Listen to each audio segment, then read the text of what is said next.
We're here at Joyride150 in Markham, Ontario, talking with Darren Berrecloth, one of Canada's best-known free riders, probably one of the legends of the sport, who's here to do some riding and talk about a new film that's come out. Darren, first visit here to Joyride. Just first of all, your impressions of being here. Yeah, you know, it's my first time at the skate park and facility, and it's pretty cool. You know, the idea of bringing not only you know, high-end terrain, but also bringing in the low-end terrain, such as like easy stuff for XC and little kids and pump tracks and kind of XC tracks that you see surrounding this whole facility. I think it's pretty rad, just because, you know, if you've been in the business long enough, you know that you got to start with your bottom end clientele. You know, you got to start somewhere, and you got to get the people into biking. And you know, what better way to start them out on some very easy, friendly terrain indoors when, you know, the weather isn't so nice in the wintertime. So it's kind of nice to just get people in here and get them into the sport, and it's great. I'm actually pretty stoked that I think there should be more facilities like this around. So tell me about the film that's being premiered tonight. Yeah, well, the film that we're premiering here for all these kids is going to be Where the Trail Ends. It's a film that I've been working on for the last like 2 years, or actually no, now it's been 3 years since we started working on it. And it was a very large collective group of people that got brought together to create this film, and traveled all around the world, many different countries, lots of hard days, lots of hard nights, and yeah, we're pretty stoked to have this finished product, which is pretty dang awesome. Pretty proud of the final outcome of this film. You know, it's all about big mountain riding, and it's you know, big mountain riding and adventure. You know, who doesn't like that? So. Is that something that's changing for you? I mean, obviously you've been doing things like Crankworks, and then your own event in Mount Washington on the island. But are you doing more big mountain and enduro type stuff these days? Well, like definitely the last 2.5 years, 3 years, I've been doing a lot of big mountain riding, which has definitely taken a lot of my time away from, you know, practicing slope style stuff and dirt jump.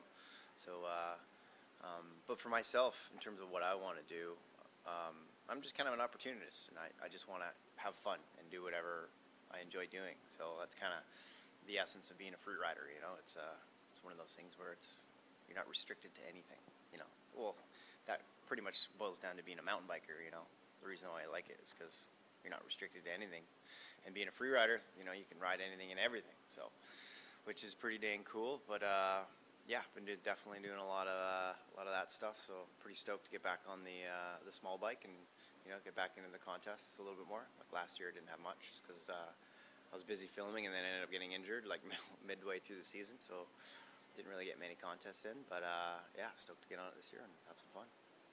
So this year, will you be getting back into doing some more of the competition, or have you sort of changed your focus more for these days? Yeah, definitely doing a lot more competitions this year.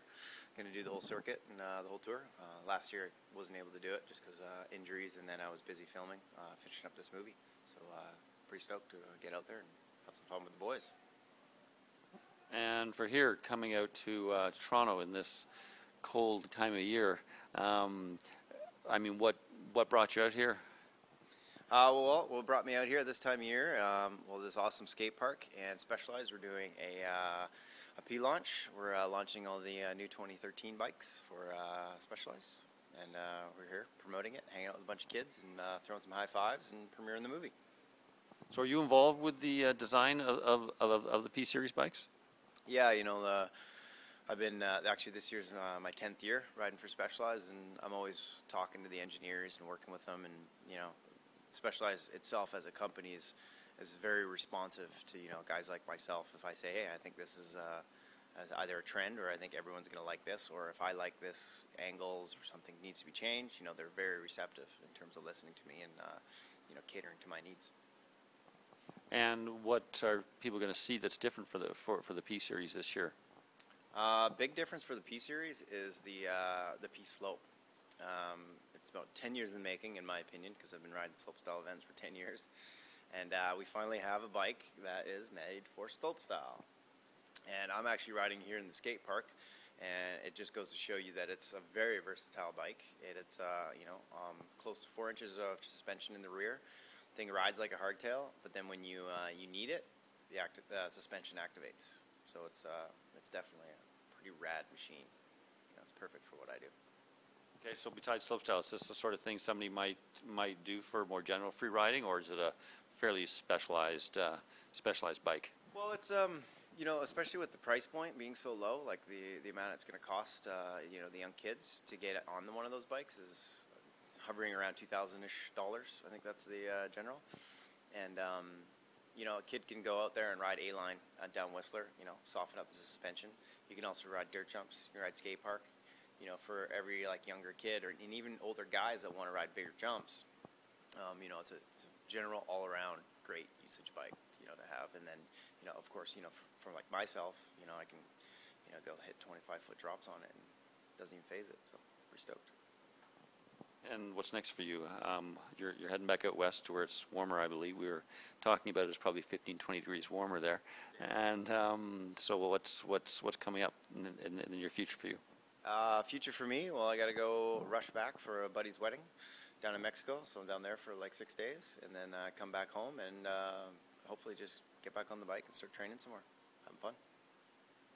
Good. Well, thanks for taking the time, and enjoy the wedding. Rock and roll. Thanks.